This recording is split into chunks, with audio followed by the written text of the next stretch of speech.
Bom, meu nome é Alex Menávila, eu tenho 57 anos, eu tenho de carreira, me formei em 89, comecei a trabalhar em 1990, então são 34 anos mais ou menos de carreira, né, sempre dentro da área.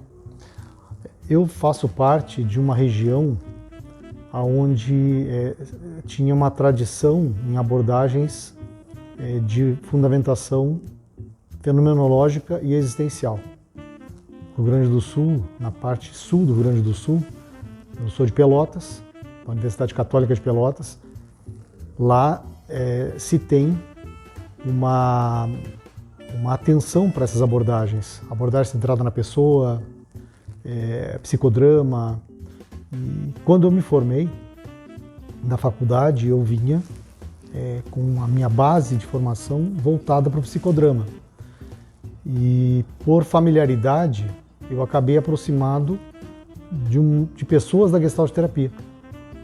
E uma delas, ela vinha fazendo uma formação em Brasília, no Instituto, que é o Centro de Gestalt Brasil, o CEGEST. E ela tinha um padrinho, que é um dos pioneiros da Gestalt no Brasil, que é o Walter Ribeiro, né? E o Walter, ele orientou ela a montar uma formação. E na época o que aconteceu foi que eu passei a existir como membro de um grupo que passei a ter estudos regulares de Gestalt terapia e passei a fazer parte de um centro de Gestalt. Eu ajudei a construir esse grupo, a pôr em ação. E ele durou alguns anos. Depois ele acabou como o grupo se dissolveu, ele acabou também se perdendo pelo caminho, naquela estrutura original.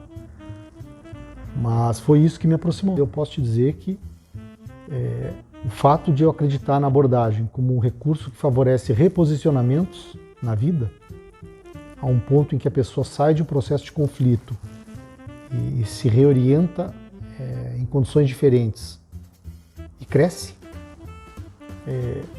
isso já é um indicador de que muita coisa boa acontece. É a melhor versão do ser humano que tende a ser experimentada dentro da perspectiva da abordagem.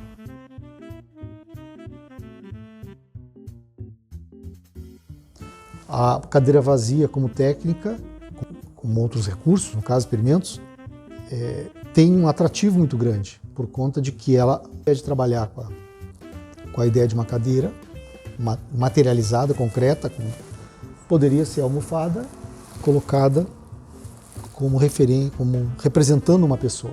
Permite recriar uma cena onde eu posso, por exemplo, trabalhar processo de luto.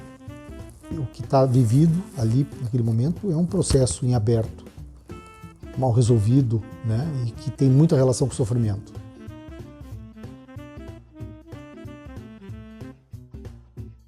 Tem a outra, que é a awareness, que para mim é a técnica mais habitual, e a partir da onde se cria uma seleção de conteúdos estratégicos, que é propor para a pessoa que ela perceba como é que ela está vivendo aquele momento, né? A ideia de awareness é a consciência aqui e agora, só que é um processo de consciência que não é consciência tratada no campo da racionalidade, é um campo amplo que inclui sensibilidade, que inclui a parte sensorial, que inclui todo tipo de emoção que tu possa imaginar, relevante naquele momento, né?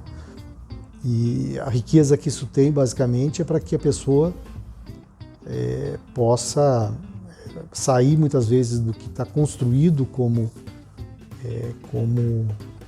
uma espécie de cena, que ela idealiza, que ela de alguma forma, racionalmente estrutura, né? E passar a se perceber em condições diferentes. Passar a ver medos que até então não percebia, passar a ver uma capacidade de compreensão que até então não cogitava.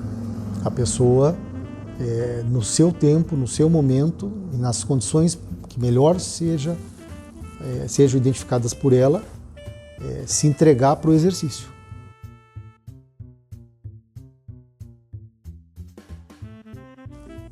Muitas vezes eu já vi pessoa que, dentro dessa lógica, direcionou uma reflexão que amadureceu para fechamento de uma empresa. Não foi uma coisa assim, obviamente, mas foi um processo que foi sendo vivido de maneira que a pessoa elaborou uma compreensão muito clara de que, se ela reconfigurasse o esquema empresarial dela, ela teria mais qualidade de vida e ela não teria as perdas materiais que ela considerava possível. Ou seja, ela reconstruiu a vida.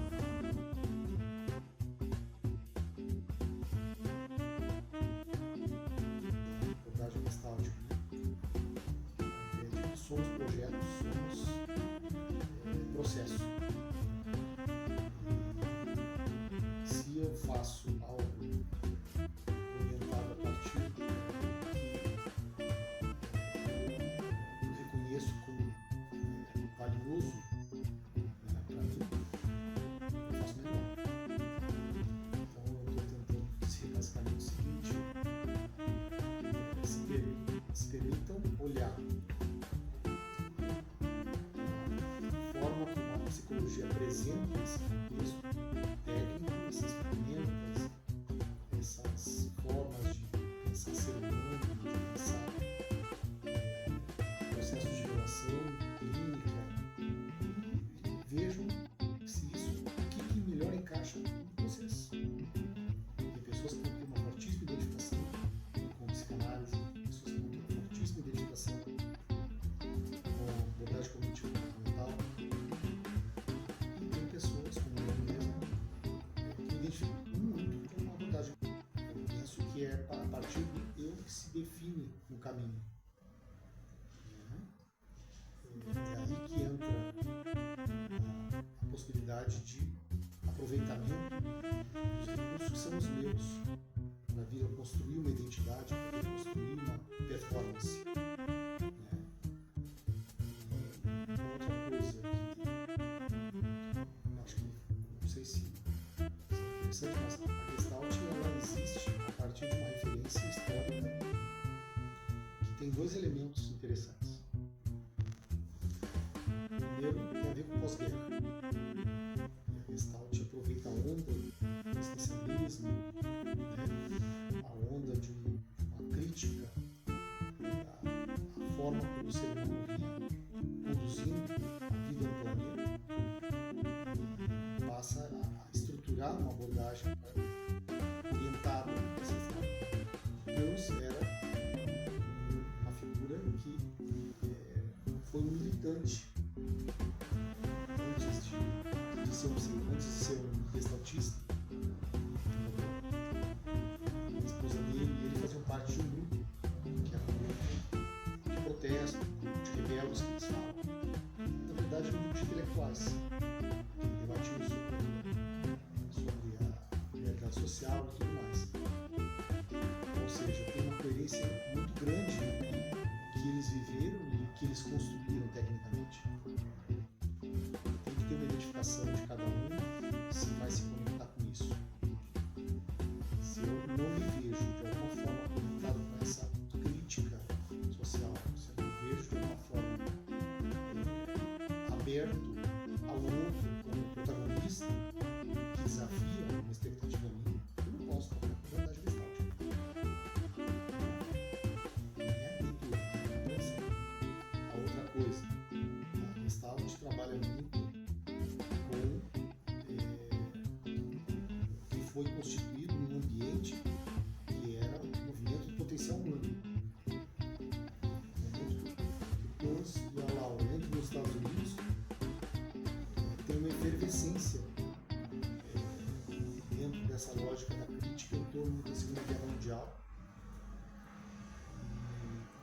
E se trabalha muito a questão de conceitos como liberdade, como desenvolvimento de potencial. E eles entram nessa onda, aproveitam esse movimento da época e acabam dando muito certo.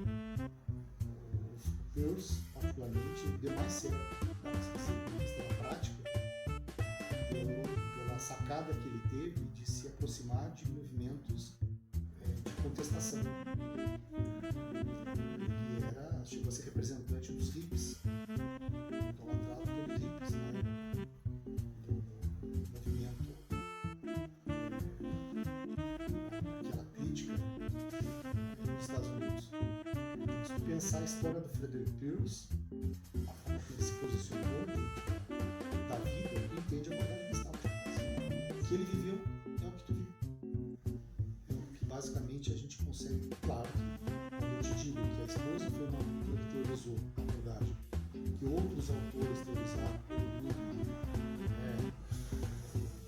Eliot Shapiro, vários autores de várias áreas, tinha médico, tinha educador, né, filósofo, ela era uma psicóloga gestalt, né? Quando a gente olha para esse aspecto, a gente sabe que ele não construiu tudo sozinho, mas a gente não pode negar que o que ele viveu faz todo sentido quando se pensa a postura dele como terapeuta nessa caminhada. É um homem totalmente alinhado com a figura técnica. Esse é um aspecto que coloca ele sempre em evidência por quão tão coerente que ele sempre foi. Mais que tenha críticas, tem muita gente que adora criticar pela figura irreverente, só que se ele fosse convencional